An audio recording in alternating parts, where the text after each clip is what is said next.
Kalau dia tambah cinta, kita minum kebayang Nabi Muhammad. Bagaimana minum kebayang Nabi Muhammad? Kita minum air kebayang Rasul minumnya nih kayak begini. Ya, 3 kali minum dengan tangan kanan, minumnya sambil duduk. Kita mau sampai kita minum ngebayangin Rasulullah. Ana mashghulun bila ilah. Assalamualaikum warahmatullahi wabarakatuh. Alhamdulillah wassalatu wassalamu ala sayyidina Rasulillah Sayyidina Muhammad bin Abdullah wa ala alihi wa sahbihi wa mawalah ma ba'd. Kita bersyukur kepada Allah Subhanahu wa taala pada pagi hari ini menjelang siang bersama-sama kita berkumpul memperingati Maulid Nabi besar Muhammad sallallahu alaihi wasallam yang diadakan di tempat ini Al-Hawth Al-Jindaniyah. Mudah-mudahan Allah taala memberikan keberkahan di dalam tempat ini. Wa akhina Al-Habib Ahmad bin Naufal bin Jindan diberikan kesehatan, afiah, dan juga ibunda kami diberikan kesehatan wal afiah, dan segenap keluarga besar Al-Walid Al-Habib Naufal wal Jad Al-Habib Salim bin Ahmad bin Jindan senantiasa Allah Ta'ala berikan bimbingan, perlindungan, afiah, dan semua para habaib yang hadir tengah-tengah kita, para guru-guru kita, para kiai, para asatidzah hadirin dan hadirat. Mudah-mudahan tidak kita keluar dari majelis ini melainkan hajat kita dikabulkan oleh Allah, yang sakit disembuhkan oleh Allah, dan dimudahkan segala urusan kita, diangkat bala dan musibah dari negeri kita, dan Allah Ta'ala jadikan kita sebagai pecinta sejati terhadap Nabi besar Muhammad sallallahu alaihi wasallam. Alhamdulillah kita kumpul di tempat ini yang kita sebut Nabi besar Muhammad, yang kita ceritakan Nabi besar Muhammad sallallahu alaihi wasallam, yang kita bahas topik utama kita Rasulullah sallallahu alaihi wasallam, yang mana beliau Nabi besar Muhammad sallallahu alaihi wasallam manusia agung, manusia luhur yang dimuliakan oleh Allah Subhanahu wa taala bagaimana di dalam Al-Qur'an, dan juga Rasul sallallahu alaihi wasallam. Para sahabat mensifatkan Nabi seperti apa, para tabi'in bagaimana mensifatkan Rasulullah sallallahu alaihi wasallam. Akan tetapi ketahuilah, sebagaimana dikatakan oleh Al-Habib Ali bin Muhammad Al-Habshi, hawaltu an asifa al-habiba bi ba'dhi ma fahima al-fuadu min athana al-Qur'ani fawajadtu qawli la tafi'u bi dharratin min ushri mi'shari al-'atar rabbani min an yu'ribu migwali an hadratin an wasfiha qad kalla kullu lisani min ba'di ma ja'a bihi al-kitab fama miqdaru madhi 'alamil insani. Al-Habib Ali bilang, saya berupaya untuk mensifatkan Nabi Muhammad sallallahu alaihi wasallam. Mensifatkan Rasulullah terinspirasi oleh apa? Terinspirasi oleh firman Allah di dalam Al-Qur'an. Itu inspirasi yang hebat. Mensifatkan Nabi, menceritakan Nabi terinspirasikan dari pujian Allah kepada Nabi Muhammad sallallahu alaihi wasallam. Dan kalau udah pujian Allah kepada Nabi Muhammad, Allah kalau dia memuji sesuatu, satu sifat yang Allah Ta'ala berikan itu di dalamnya, qul law kana al-bahr midadan li kalimati rabbi lanafidal bahru qabla an tanfada kalimatu rabbi walau ji'na bimithlihi madada. Katakanlah seandainya lautan menjadi tinta untuk menulis firman-firman Allah Subhanahu wa taala dan makna yang terkandung di dalamnya, bakal habis lautan, didatangkan lautan lagi bakalan habis juga semuanya, sedangkan belum habis firman-Nya Allah Subhanahu wa taala. Nah, sehingga sebagian para ulama mengatakan, seandainya saya ingin menerjemahkan, menafsirkan makna bismillahirrahmanirrahim, maka saya bakal penuhi 70 ekor unta semuanya dengan kitab untuk menjelaskan satu kalimat itu aja. Nah, ini berapa banyak sifat Rasulullah di dalam Al-Quran, berapa banyak pujian Allah kepada Nabi Muhammad di dalam Al-Quran sallallahu alaihi wasallam. Karenanya itu dikatakan bahwasanya kamulat mahasinuhu falau ahdas sana lil badri 'inda tamamihi lam yukhsafi wa ala tafannuni wasifihi biwasfihi yafna az-zaman wa fihi ma lam yusafi. Demikian sempurna keindahan Rasul sallallahu alaihi wasallam, sehingga seandainya sedikit kemuliaan, keindahan Rasulullah dipinjamkan kepada bulan, enggak ada gerhana bulan lagi. nggak ada gerhana bulan.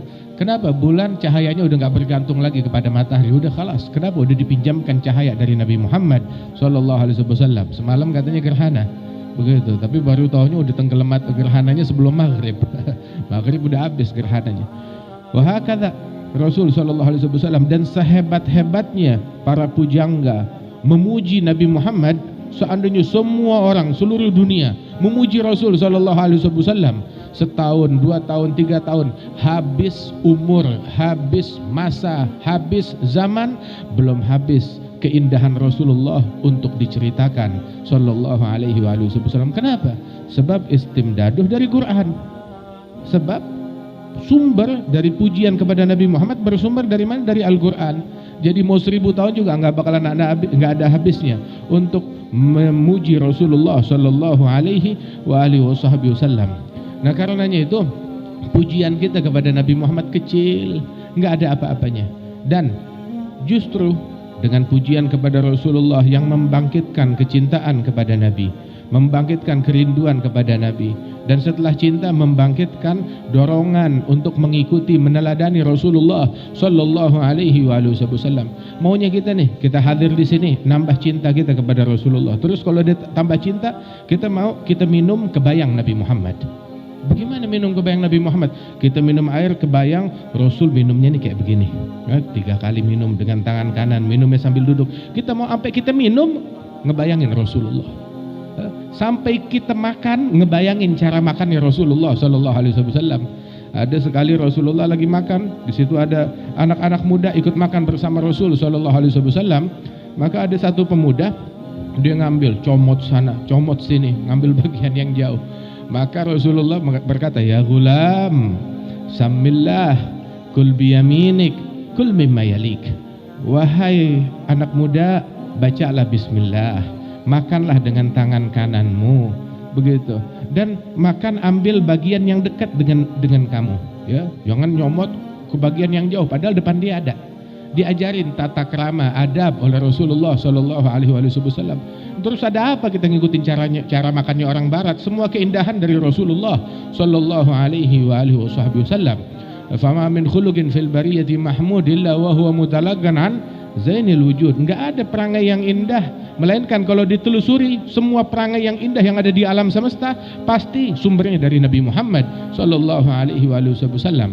Kita nggak ngambil adab kita, nggak ngambil akhlak kita, nggak ngambil metode kita dari luar, tapi dari Rasulullah sallallahu alaihi wasallam.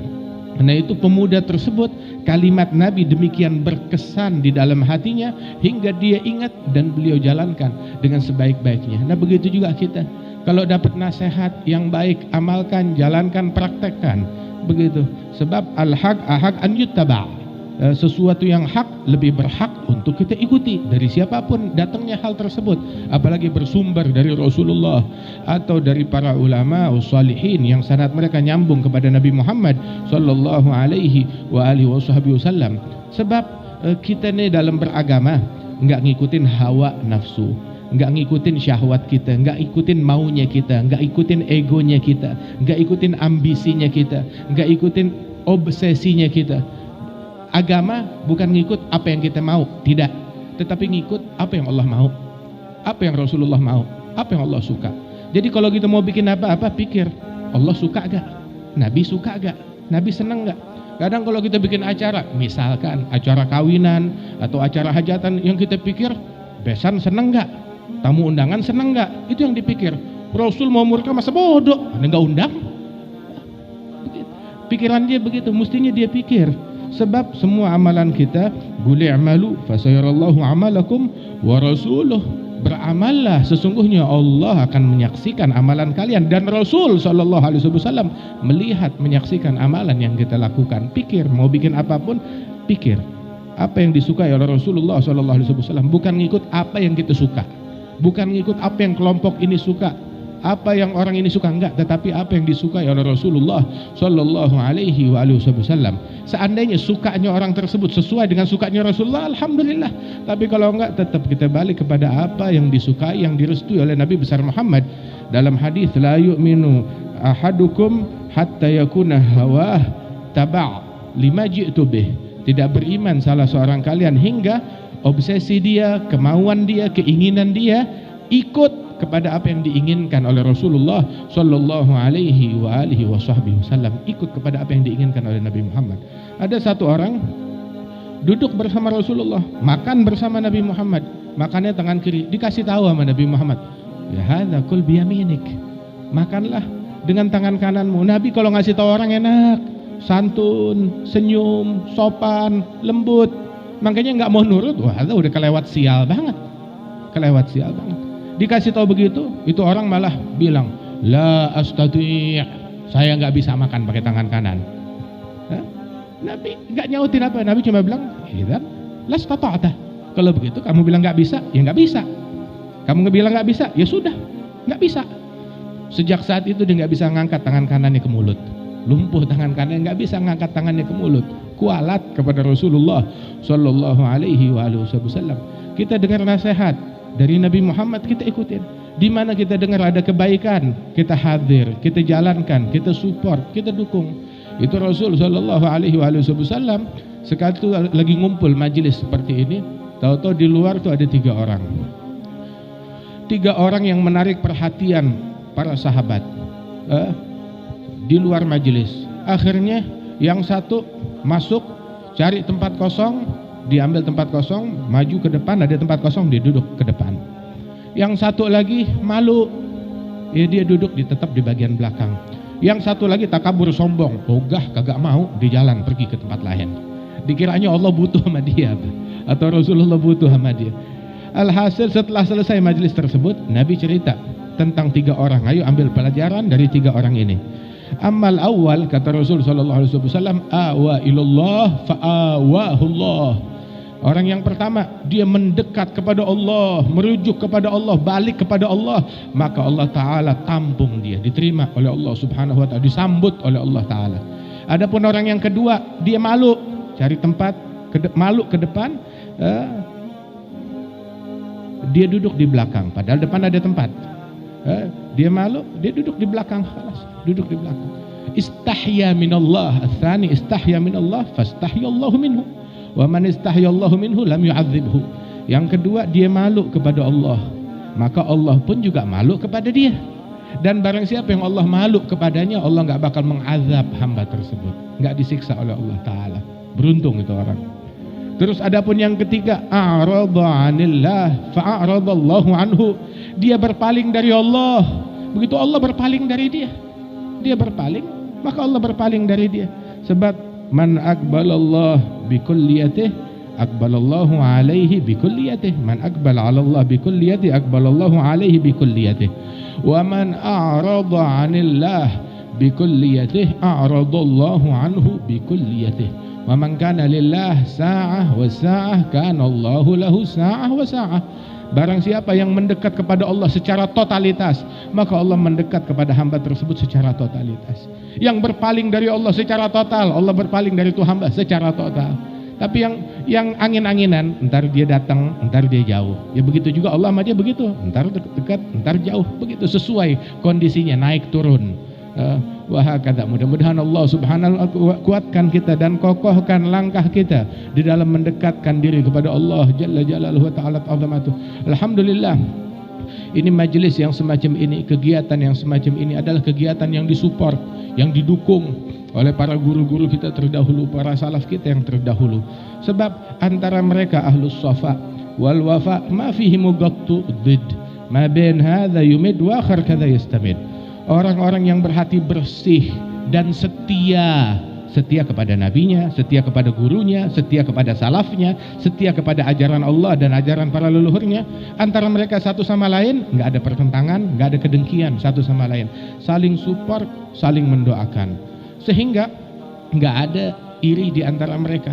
Justru mereka girang dengan keberadaan majelis yang semacam ini, dengan keberadaan pesantren yang semacam ini. Sehingga itu dikisahkan dahulu sampai Al-Jad Al-Habib Muhammad bin Ali bin Abdurrahman Al-Habsyi, kakek kami, itu paling senang kalau ada anak muda yang aktif, giat berdakwah, apalagi bikin majelis atau bikin pesantren. Beliau datang, beliau support, beliau dukung.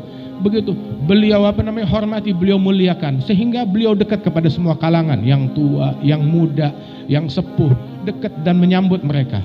Begitu, dan memajukan mereka, mensupport kegiatan yang mereka lakukan, bagaikan orang tua yang mengayomi anak-anaknya. Wahakadha Al-Jad Al-Habib Muhammad bin Ali Al-Habsyi.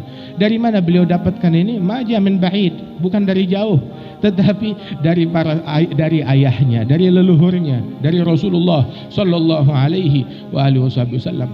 Ada satu sahabat bilang kepada Nabi Muhammad, "Ya Rasulullah, kadang di tempat saya itu orang-orang pada sholat, ya, tapi nggak ada masjid, sedangkan tempat engkau cukup jauh, berat bagi mereka. Maka saya mau engkau datang ke rumah saya, sholat di tempat kita. Nah, itu tempat yang kau sholat kita jadikan masjid untuk orang-orang pada sholat." Dilakukan, dilaksanakan oleh Rasulullah. Ditentukan suatu hari Nabi pun jalan ke tempat orang tersebut. Begitu sampai ke rumahnya, belum duduk, belum apa, Nabi tanya, "Di mana tempat yang mau kamu jadikan musola? Di mana tempat yang mau kamu jadikan masjid tersebut?" Dia tunjuk, "Nih sebelah sini ya Rasulullah." Maka Rasulullah langsung gelar di situ dan sholat di situ. Para sahabat bermakmum di belakang Nabi Muhammad sallallahu alaihi wasallam, didukung oleh Nabi besar Muhammad sallallahu alaihi wasallam. Karena Al-Habib Muhammad bin Abdullah Al-Haddar itu dulu beliau meninggal di saat-saat yang semacam ini juga, di bulan Rabi'ul Tsani, tanggal 8 Rabi'ul Tsani. Al-Habib Muhammad bin Abdullah Al-Haddar itu beliau disuruh oleh gurunya Al-Habib Abdullah bin Umar Asy-Syatiri pergi ke Inat, ziarah sana. Pulang dari Inat dipanggil, Muhammad, "Na'am Habib," kata guru. "Engkau ke Inat?" "Iya." Mampir ke Rubat Al-Habib Hasan bin Ismail Al-Hamid, muridnya Habib Abdullah Syatiri yang senior. Bilang, "Na'am, saya mampir ke situ." Itu di antara murid Al-Habib Hasan bin Ismail Al-Hamid adalah Al-Habib Muhammad bin Husain, amiknya Habib Muhsin, amannya beliau. Al-Habib Muhammad bin Husain bin Abdullah Al-Hamid adalah murid Al-Habib Hasan bin Ismail Al-Hamid di Inat sana. Ditanya oleh Habib Abdullah Syatiri, "Ya Muhammad," "Na'am Habib." "Kamu pergi ke Inat?" "Iya." "Masuk ke Rubat?" "Iya." "Kamu lihat Rubatnya Habib Hasan bin Ismail?" "Ya, saya lihat. Bagus, suka." "Nah, kamu bakal punya Rubat kayak begitu juga," katanya Habib Abdullah Syatiri. "Kamu bakal punya persis kayak begitu." Subhanallah, memang salaf kita kalau ngomong nggak asal ngomong. 30 tahun kemudian terwujud, dapat Rubat seperti itu juga. Sampai ketika beliau mau membangun Rubat di Baydha sana, dia tadinya mau bangun di pinggiran kota.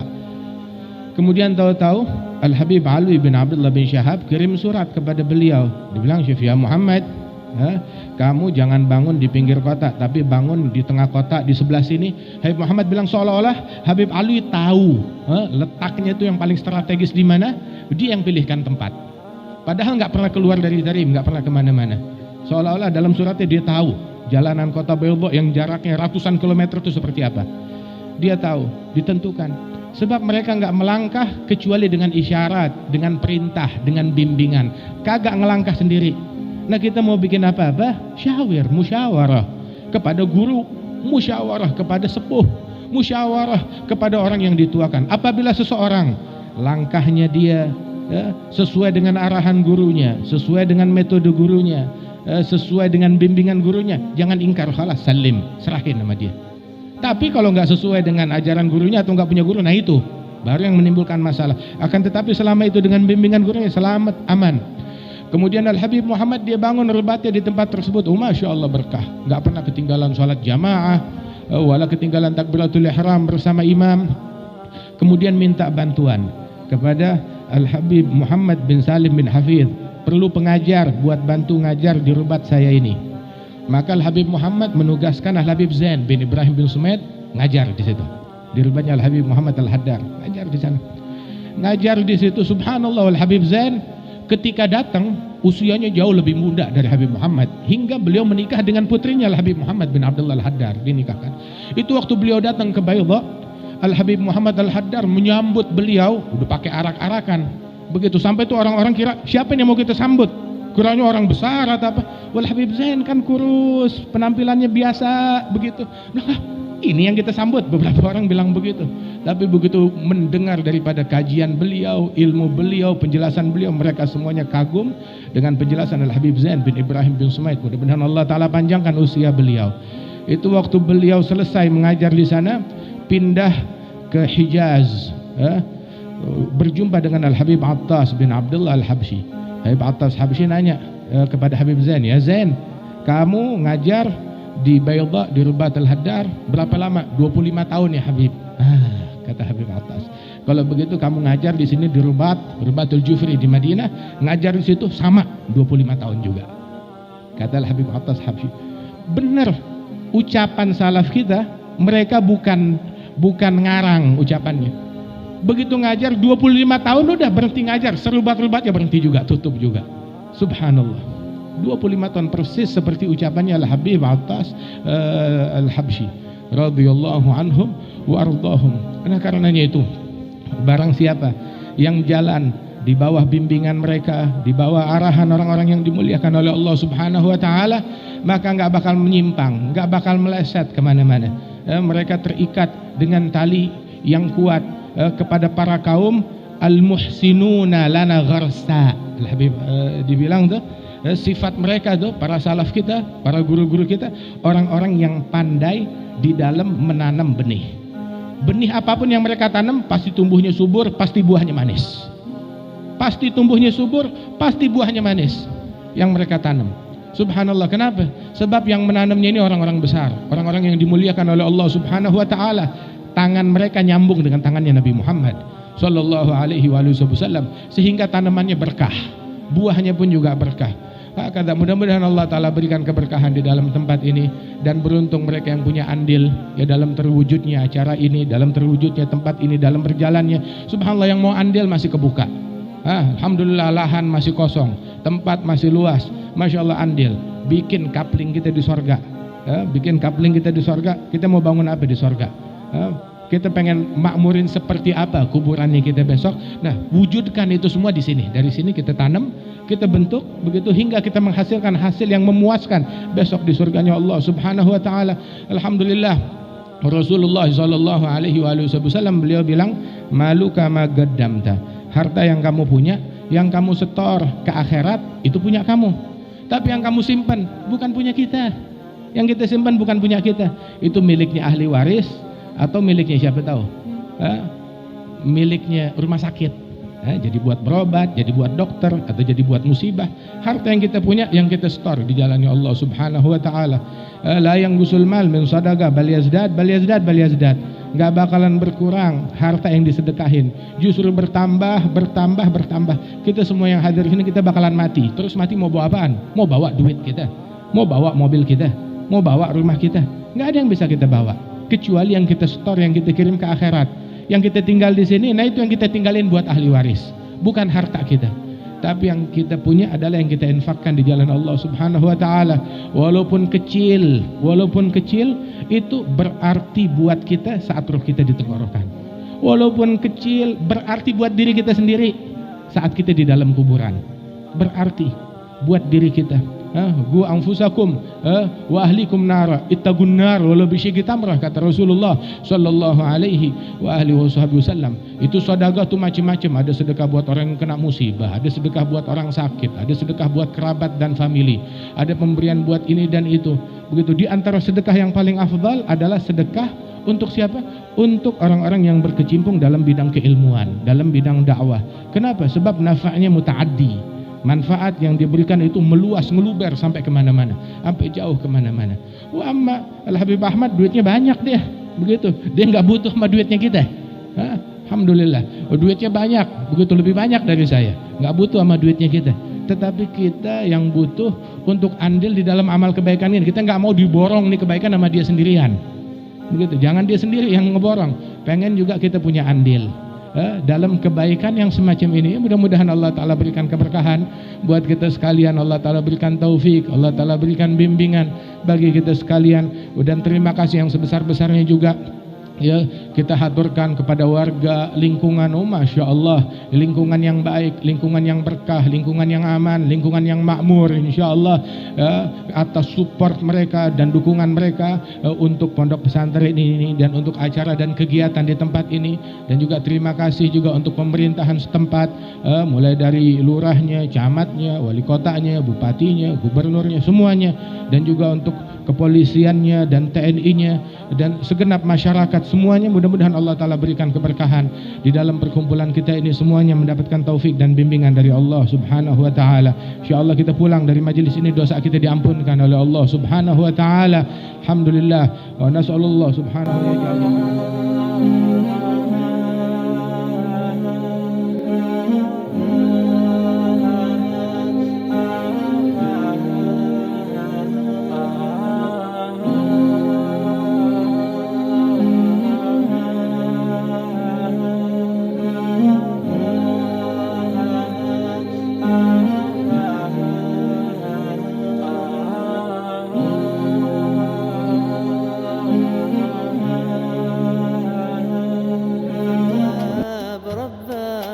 واترك كل دون واسأله السلامة من دار الفتون.